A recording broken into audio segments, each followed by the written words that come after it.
रामकृष्ण हरी.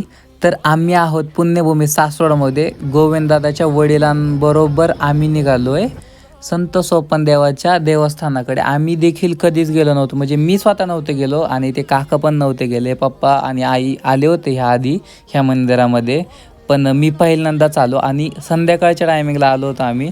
एवढं सुंदर असं आमचं दर्शन झालं तिथे. आतमध्ये आम्ही गेलो, एकदम शांतता होती कारण की खूप गर्दी असते ह्या मंदिरात.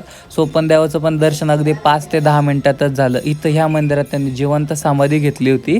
समाधी घ्यायला सुरुवात ह्या झाडापासून झाली होती. हेच ते झाड आहे. आणि त्यानंतर मग ह्यांचे खूप सारे छान छान 2-3 फोटो काढले, सेल्फी काढली आणि आम्ही निघालो आमच्या घराच्या दिशेने, कारण की आम्हाला घरी पण यायचं होतं पुण्याला. हे असं सोपानदेवाचं मंदिर.